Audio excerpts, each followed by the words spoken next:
Muy buenas noches, esto es La Repregunta, Noticias a Fondo, y yo soy Luciana Vázquez.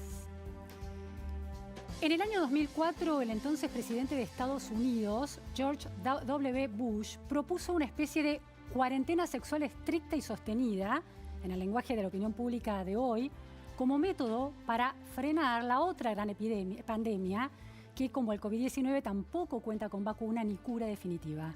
Me refiero, por supuesto, al SIDA y específicamente a la abstinencia sexual como política sanitaria para evitar los contagios. La idea era que esa especie de confinamiento sexual de fase 1, aplicado al cuerpo, obligado al cero contacto con el otro, podía garantizar un cuerpo libre de penetración del virus del HIV y así quedar al reparo de cualquier riesgo de vida por esa causa. La prohibición del sexo parecía la respuesta ideal, de alguna manera lo es. Sin sexo no hay enfermedades de transmisión sexual, obviamente. Sin embargo, la vida es más compleja de lo que parece. En septiembre de 2019, en Texas, Estados Unidos, apareció un debate. En el ojo de la tormenta estaba el programa de educación sexual para escuelas secundarias, centrado exclusivamente en la abstinencia sexual, tanto para evitar enfermedades de transmisión sexual, o ETS, como se las llama, como embarazos. El 83% de las escuelas texanas promovía esa política educativa. Ahora, de uso de preservativo o métodos anticonceptivos como la píldora, ni noticias. La polémica puso un tema sobre la mesa: la falta de eficiencia, de eficacia del mandato de la abstinencia sexual, tanto como método anticonceptivo como para frenar el contagio de HIV. En 2017, el 62,7% de los adolescentes en Texas había mantenido relaciones sexuales, más del 5% del promedio nacional. En 2017 también Texas tuvo la séptima tasa de embarazo adolescente más alta de Estados Unidos.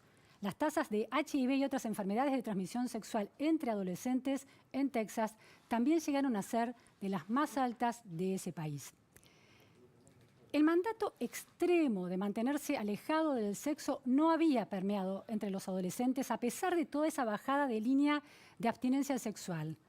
La historia de la abstinencia sexual y su fracaso en el combate contra el SIDA depara algunas reflexiones muy interesantes sobre la pandemia de coronavirus en Argentina.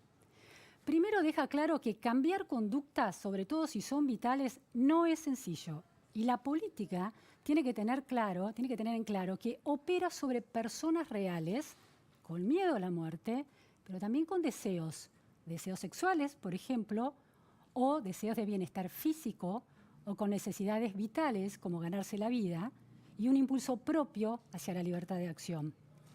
La coacción y la prohibición no producen cambios de conducta sostenibles. Al contrario, suelen incentivar el quiebre de las reglas y los tabúes. Hecha la ley, hecha la trampa. Con todos sus dilemas, sus desafíos y sus riesgos, siempre la vida se abre camino. De hecho, hemos visto a autoridades que insisten con la cuarentena quebrar las propias reglas que fijan, no usar barbijo y entremezclarse con una multitud acortando la distancia. Lo hemos visto en el presidente, en gobernadores, en ministros. La humanidad no pudo sostener la abstinencia sexual. Para contener la epidemia del SIDA, prefirió instalar el preservativo en el centro del protocolo para tener sexo y convivir con el riesgo, aun cuando se siguen dando contagios y muertes por SIDA en todo el mundo. Estamos en 2020 y la pandemia que nos preocupa es la del coronavirus. La cuarentena estricta de fase 1, extendida interminablemente, funciona de alguna manera como el mandato de la abstinencia sexual. Es un llamado a no cumplirla. La pulsión de vida o saca a las personas de sus hogares para cubrir necesidades básicas, las que tienen mayor legitimidad, como ganarse el pan, pero también las que parecen más prescindibles, como salir a correr o reunirse con seres queridos y amigos. La abstinencia de vida, que eso es la cuarentena estricta, no parece ser sostenible en el tiempo, aunque sea la mejor manera de frenar taxativamente el dolor que pueda causar el coronavirus. Frenando todo contacto con los otros, los contagios decrecen, las muertes se reducen. Pero sostener un aislamiento prolongado y extremo resulta tan difícil como dejar de tener sexo. Como con el SIDA, que hubo que aprender a hacer del preservativo un hábito, prescindiendo del poder de policía del Estado en temas sexuales, la ciudadanía hoy enfrenta el desafío de generar nuevos hábitos públicos. Usar barbijo, lavarse las manos y mantener la distancia. Están también los que prefieren seguir en sus casas bien protegidos, y esa también es una posibilidad, como la de abstenerse del sexo.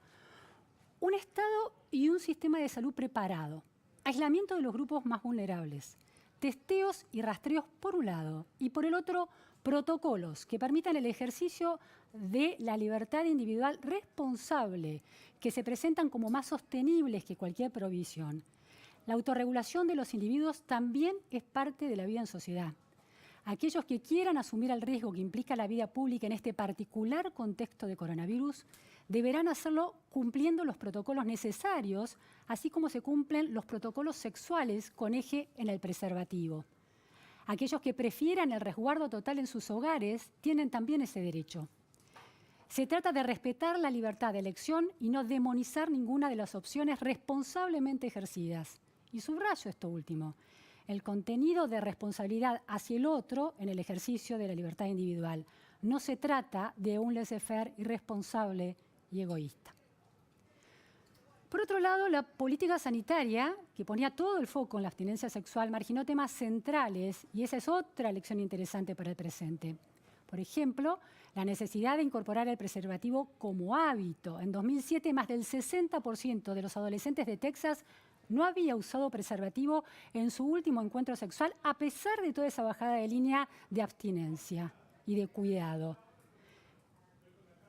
Encerrarse en la pandemia actual retarda la incorporación de nuevos hábitos sociales, los del sano distanciamiento. Por otro lado, el foco exclusivo en la abstinencia demostró que una política que pretende excluir dimensiones vitales de la existencia humana tiene efectos colaterales muy costosos, también en términos de salud. En 2017, un trabajo de investigación publicado en el Journal of Adolescent Health examinó la evidencia científica acumulada durante décadas sobre el impacto de políticas de educación sexual para adolescentes basadas en la abstinencia sexual hasta el matrimonio en Estados Unidos. La conclusión fue tajante y cito: ineficientes, estigmatizantes y poco éticas.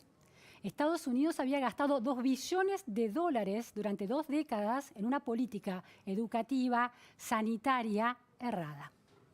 La agenda antiabortista de buena parte de los estados que siguieron esas recomendaciones condicionó su política de salud. Y esa es otra de las lecciones dejadas por la fallida política de abstinencia sexual para el SIDA.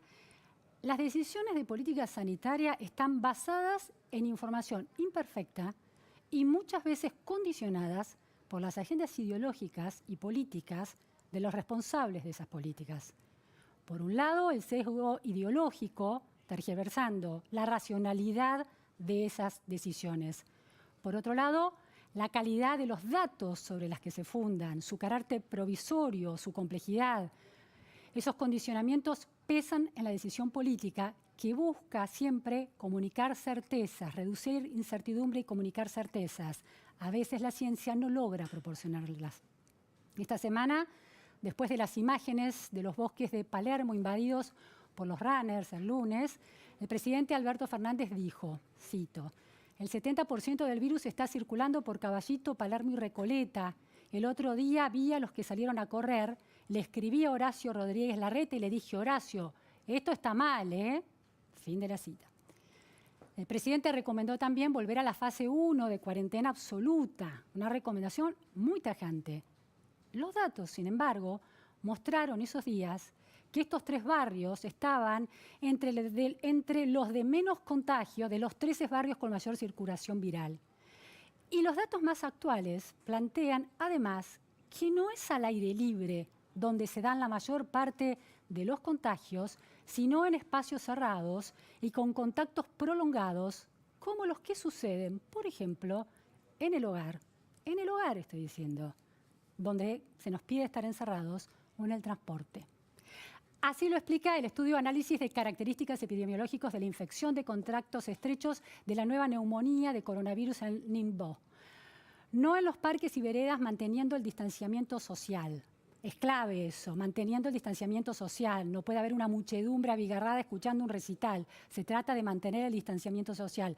2/3 por distanciamiento social, el otro tercio por testeos y rastreos. Esa es la ecuación en la contención de los contagios, según explican los expertos. Cualquier llamado a retomar una cuarentena estricta demanda datos muy precisos e inequívocos por parte de las autoridades. No alcanza con la noticia de un contagio de un hombre de gobierno, por ejemplo, Martín Insaurralde, el intendente de Lomas de Zamora, como fue el caso de Boris Johnson en Gran Bretaña. Se necesitan datos, no casos particulares, aunque los casos particulares nos impactan de una manera menos especial porque son de carne y hueso, o los casos de un conocido nuestro. Llegado el caso de un momento crítico en la circulación del contagio, la información confiable será clave para que las personas acepten de vuelta el cumplimiento de una cuarentena más estricta. La incertidumbre es el signo del conocimiento en torno a la pandemia del coronavirus, sobre los que se construyen las decisiones políticas. Se revisa y se cuestiona cada conclusión. El acierto de las predicciones matemáticas, la comparabilidad de las curvas de contagio entre países, la comparabilidad de curvas de fallecimientos, el modo cambiante en que se recogen los casos, en que se consideran los casos estrechos, cómo afecta todo esto a la estadística. Son tiempos de una incertidumbre radical. Voy aquí también a una cita. ¿Qué significa racionalidad cuando la información es imperfecta? Sabemos menos de lo que creemos. Lo plantea Michael Blasland en The Hidden, la mitad escondida, cómo el mundo esconde sus secretos. Cada vez que un funcionario del gobierno, desde el presidente a un gobernador, pasando por un ministro o un legislador, enuncia una idea que desafía un estado de cosas, se construye incertidumbre.